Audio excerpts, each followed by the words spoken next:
நம்ம ஃபவுண்டேஷன் இருக்குல்லக்கா, அதுலயே ஆனந்தி ஜாயின் பண்ணி எனக்கு சப்போர்ட்டா இருந்தா எனக்கு கொஞ்சம் பெட்டரா இருக்கும்னு தோணுச்சு.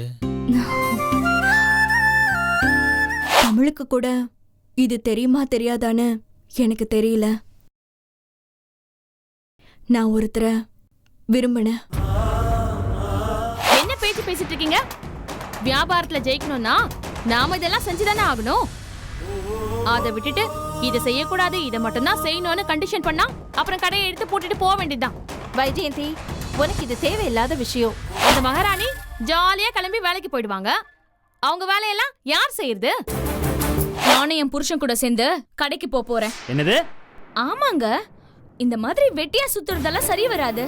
இனிமே ஆளாளுக்கு அவங்க வேலையை பார்ப்போம்.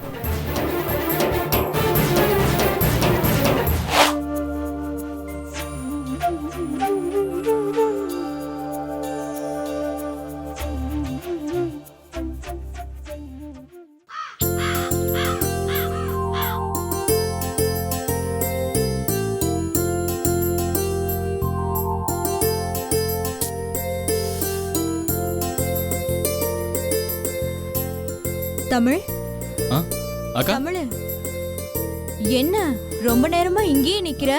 இல்லக்கா, சடனா வீடு மாறி வந்துட்டோமா, வேலை விஷயமா ஆனந்திய வர சொல்லியிருந்தேன். அவங்க வந்தா அலைய போறாங்களேன்னு தான் இங்கேயே நின்னுக்கிட்டு இருக்கேன். ஓ, வேலை கிடைச்சிருச்சா? சொல்றேன்க்கா, அவங்க வந்துட்டோம். சரிடா தமிழ், அதுக்காக எவ்வளவு நேரமா இங்கேயே நின்னுட்டு இருப்ப? உள்ள வா, வந்துட்டு ஃபோன் பண்ணுவா இல்ல, அப்ப வரலாம். இல்லக்கா. ஆனந்தி, எங்க எங்க எங்க?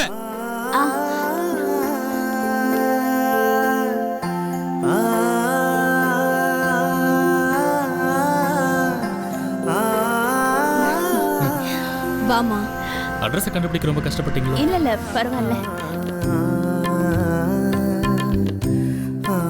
உள்ள வாமா, வாமா, உட்காரு.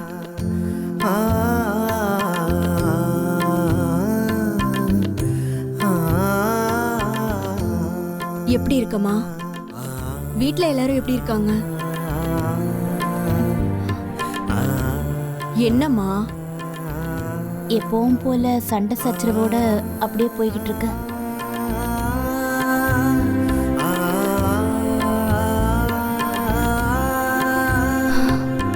கவலைப்படாத, எல்லாம் சரியா போயிடும். ஆனந்தி, விடு. அங்க நடக்கிறதே இங்க எதுக்கு வந்து யோசிக்கிற?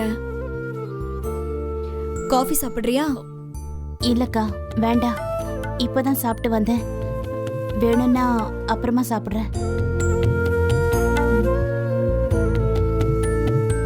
தமிழ் ஏதோ வேலை பார்த்திருக்கிறதா சொன்னா. என்னப்பா சொல்லு. அக்கா, ஆனந்தி கிட்ட நான் ஏற்கனவே சொல்லிட்டேன். உங்ககிட்ட தான் சொல்லணும். அதுக்கு நீங்க எந்த அப்ஜெக்ஷனும் சொல்ல மாட்டீங்கன்னு நினைக்கிறேன். என்ன தமிழ் சொல்ற? நான் என்ன அப்ஜெக்ஷன் சொல்ல போறேன்? நம்ம ஃபவுண்டேஷன் இருக்குல்லக்கா, அதுலயே ஆனந்தி ஜாயின் பண்ணி எனக்கு சப்போர்ட்டா இருந்தா எனக்கு கொஞ்சம் பெட்டரா இருக்கும்னு தோணுச்சு. நம்ம ஃபவுண்டேஷன் இப்ப நல்லா டெவலப் ஆகி வந்துட்டு இருக்கு. எனக்கு ஹெல்ப்புக்கும் ஆள் தேவைப்படுது. யாரையோ வேலைக்கு வச்சு அவங்களுக்கு சம்பளம் கொடுக்கறத விட ஆனந்தி சப்போர்ட்டா இருந்தா நல்லா இருக்கும் இல்லக்கா? டேய், நல்ல விஷயம் தானே. இதுக்கு நான் என்ன அப்ஜெக்ஷன் சொல்ல போறேன்? இல்லக்கா, எதா இருந்தாலும் நான் முதல்ல உங்ககிட்ட தான் சொல்லுவேன். ஆனா இந்த விஷயத்த உங்ககிட்ட ஃபர்ஸ்ட் சொல்லாம நானா டிசைட் பண்ணி ஆனந்தி கிட்ட சொல்லிட்டேன்.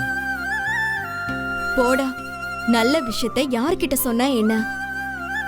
எப்ப வேணாலும் செய்யலாம், எந்த தப்பும் கிடையாது. உண்மையாவே எனக்கு கேக்கும்போது ரொம்ப சந்தோஷமா இருக்குப்பா.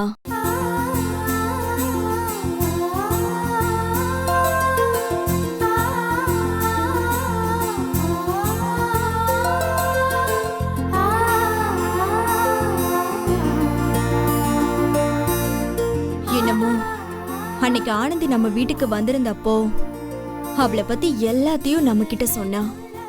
அப்போ அவளை எனக்கு புதுசா பாக்குற மாதிரியே இல்ல. பல வருஷமா நமக்கு தெரிஞ்சவ, நம்ம சொந்தம், நமக்கு வேண்டியவங்க மாதிரியே தோணுச்சு. அது ஏன்னா எனக்கு தெரியல. வாழ்க்கையில பல விஷயங்களை ஏமாந்து அடிபட்டுட்டேன்.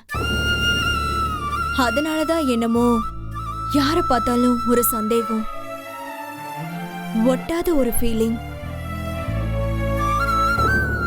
யாராவது வந்து பேசினா பேசுவேன். ஆனா பட்டும் படாம மேலோட்டமா தான் பேசுவேன். அப்படி பேசும்போது கூட அவங்க பேசுறதெல்லாம் பொய்யா இருக்குமான்னு கூட தோணும். ஆனா உன்னை பார்த்து உன்கிட்ட பேசும்போது என் மனசுல எந்த கேள்வியும் இல்லம்மா. ஒருவேளை உன் வாழ்க்கையில நடந்த எல்லா விஷயத்தையும் எங்ககிட்ட சொன்னதுனால அப்படி தோணுச்சோ என்னமோ.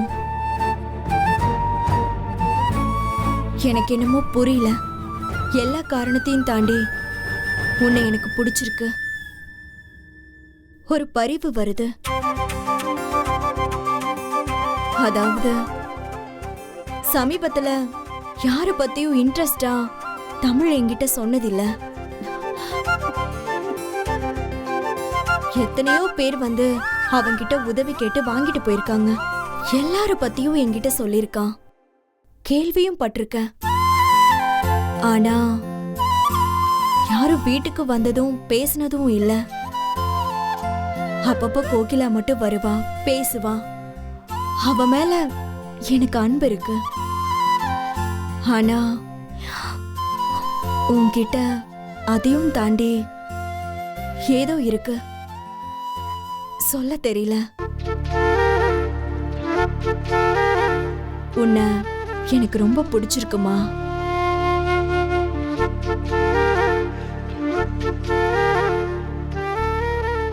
உன்னை எனக்கு ரொம்ப பிடிச்சிருக்குமா.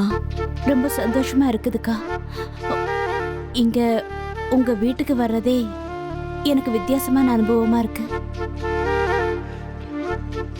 இங்க உள்ள வந்ததுமே என் மனசு அப்படியே அமைதியாயிடுதுக்கா. என்னமோ என்னமோ தியான மண்டபத்துக்கு வந்த மாதிரி இருக்கு.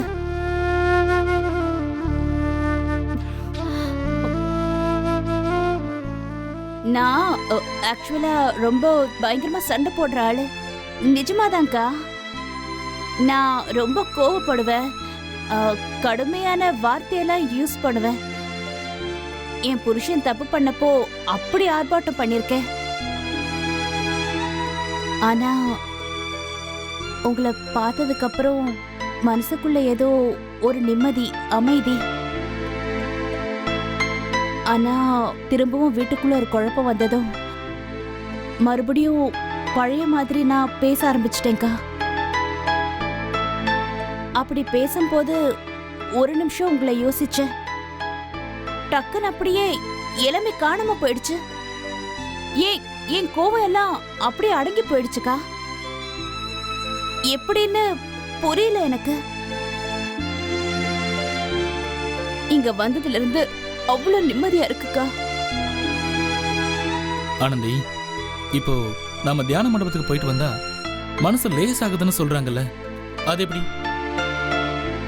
நாம தியானம் பண்றது மட்டும் விஷயம் இல்ல, நாம எல்லாரும் அங்க போகும்போது பாசிட்டிவான எண்ணத்தோட அங்க போவோம். இந்த நெகட்டிவ் வைப்ரேஷன்ஸ் அங்க இருக்கவே இருக்காது. உள்ள போகும்போது நமக்கு ஏதாவது வந்தா இப்படித்தான் பாசிட்டிவா நினைக்கணுங்கிற எண்ணத்துக்கு தங்களையே தள்ளிக்கிறாங்க. அதனாலதான் அங்க போனா அப்படி நாம ஃபீல் பண்றோம். எங்க அக்காவும் நானும் உங்க மேல உண்மையான அன்பு வச்சிருக்கோம். அந்த விஷயத்தினாலதான் உங்களுக்கு நீங்க இங்க வரும்போது ஒரு பாசிட்டிவ் எனர்ஜி வருது. எங்களுக்கும் பல சோக கதைகள்லாம் இருக்கு, பல சூழ்நிலையெல்லாம் இருக்கு. ஆனா அதையெல்லாம் நாங்க உங்ககிட்ட காட்டிக்கிறது இல்ல. எங்களுக்கு அதுல விருப்பமும் இல்ல. நானும் ஏதோ ஒரு விதத்துல ஹாப்பியா ஜாலியா இருக்கணும், அவ்வளவுதான். ஆனந்தி, நீ எப்பவும் எங்க கூட அன்போடையும் நட்போடையே இருக்கணும். அதுதான் எங்களுக்கு வேணும். வாழ்க்கையில நிறைய ஏமாந்துட்டேன்னு சொன்னேன் பாத்தியா, அதுல எதுவும் என் தம்பி தங்கச்சி விஷயங்களை சொல்லல. அவங்களுக்கு செய்ய வேண்டியது என்னோட கடமை. நான் செஞ்சேன். அவங்க எனக்கு அதை திரும்ப செய்யணும்னு அப்படின்னு நான் எதிர்பார்த்தா அது வியாபாரம் ஆயிடும். அவங்க என்கிட்ட அன்பு செலுத்தணும்னு நினைச்சேன். அது இல்லைன்னு ஆனதும் கொஞ்சம் வருத்தம் ஆயிடுச்சு. ஆனா அத நினைச்சு நான் சொல்லல. ஆனந்தி, இந்த விஷயத்த நான் யாருக்கிட்டயும் சொன்னதில்லை. தமிழுக்கு கூட இது தெரியுமா தெரியாதான்னு எனக்கு தெரியல. நான் ஒருத்தரை விரும்பினேன். அவரை பிடிச்சிருந்தது. அவருக்கும் என்ன பிடிச்சுதான் இருந்தது. ஏறத்தாழ அவர்தான் என் புருஷங்கிற அளவுக்கு நாங்க பழக கூட ஆரம்பிச்சோம். ஆனா ஒரு கட்டத்துல நான் உழைச்சுதான் என் தம்பி தங்கச்சிங்களை காப்பாத்துறங்கிறது தெரிஞ்ச உடனே அவர் கொஞ்சம் கொஞ்சமா என்னை விட்டு விலக ஆரம்பிச்சாரு.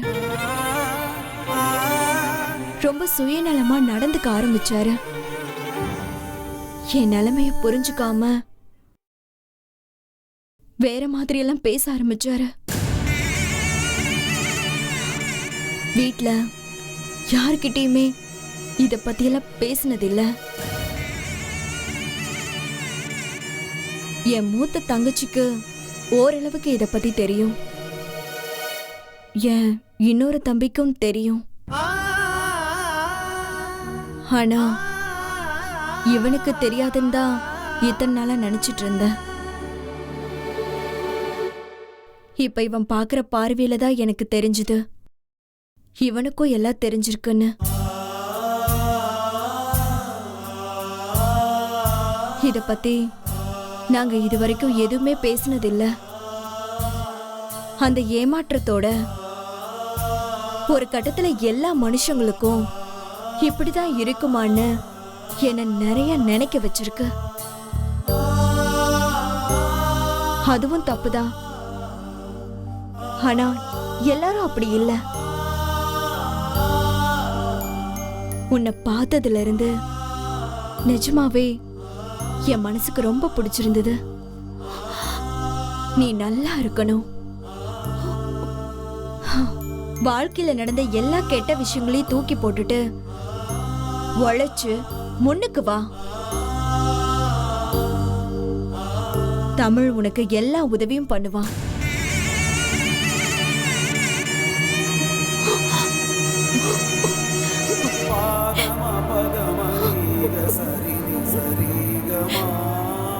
நீ நல்லா வரணும். எங்க சப்போர்ட் எப்பவுமே இருக்கு. கவலைப்படாத, சரியா? அழாத.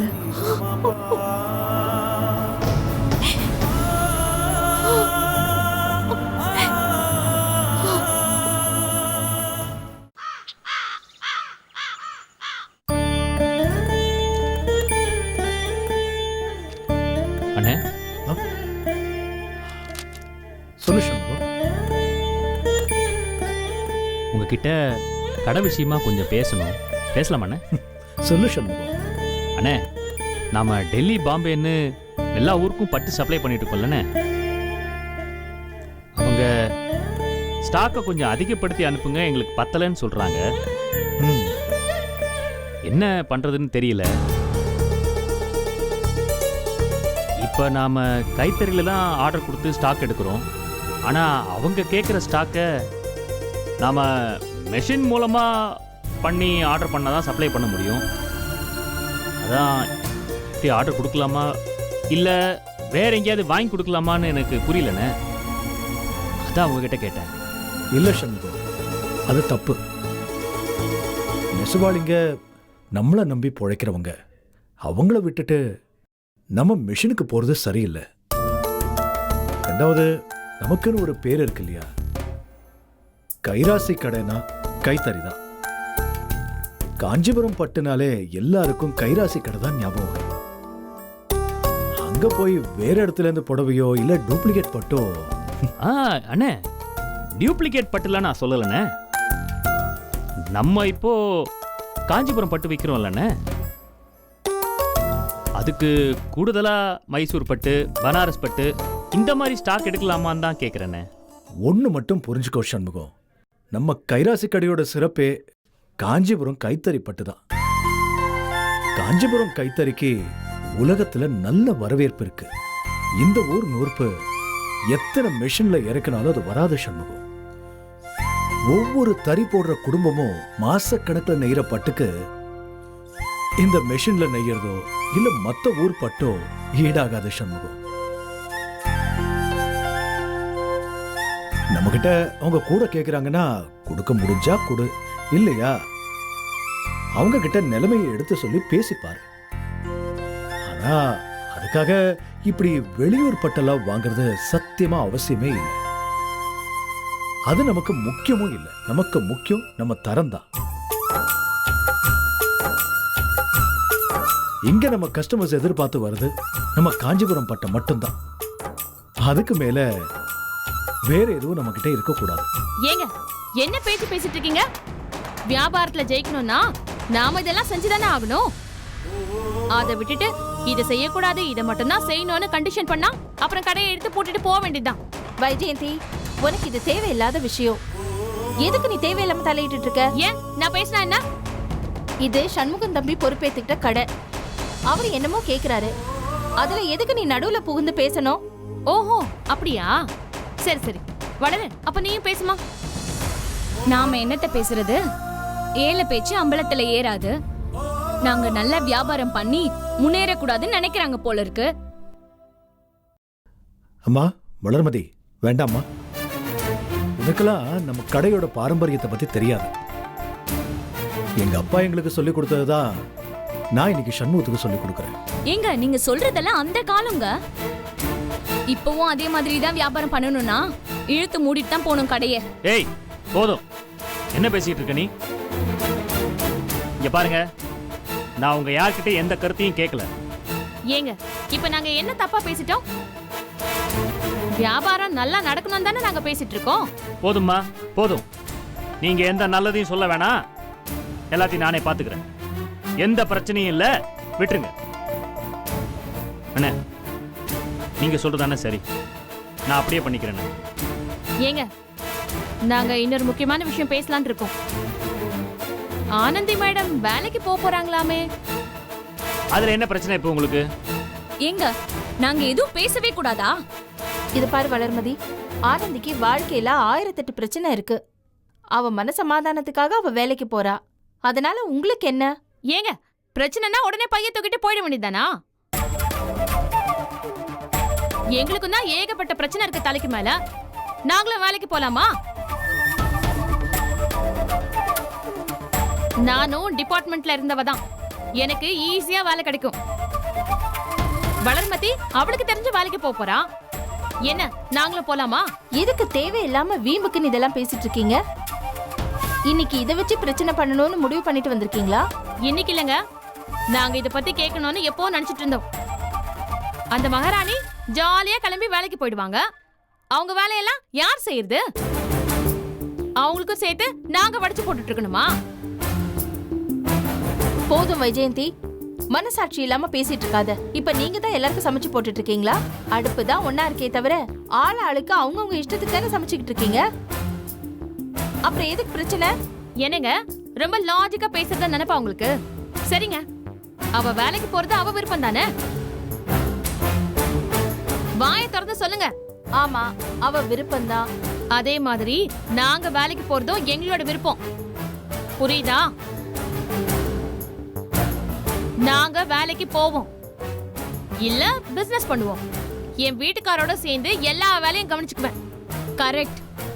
நானும் என் புருஷன் கூட சேர்ந்து கடைக்கு போறேன். என்னது? ஆமாங்க, இந்த மாதிரி வெட்டியா சுத்துறதெல்லாம் சரி வராது. இனிமே ஆளாளுக்கு அவங்கவுங்க வேலையை பார்ப்போம்.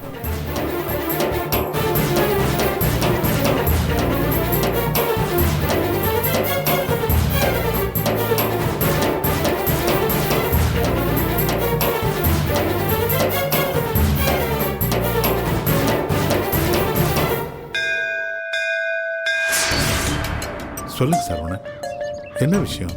எதுக்காக என்ன வர சொன்னீங்க? நான் ஒரு முக்கியமான முடிவு எடுத்திருக்கேன். இதை கேட்டு நீங்கள் ஷாக் ஆகக்கூடாது. எனக்கு இதை விட்டால் வேற வழி தெரியல.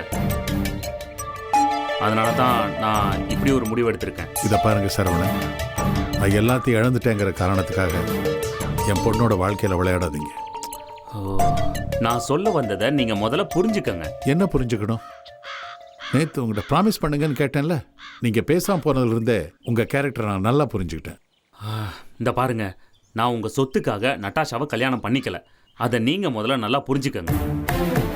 ஆனால் அதே நேரத்தில் நான் சொத்தே இல்லாமல் எப்படி வாழ முடியும்? அதுக்காக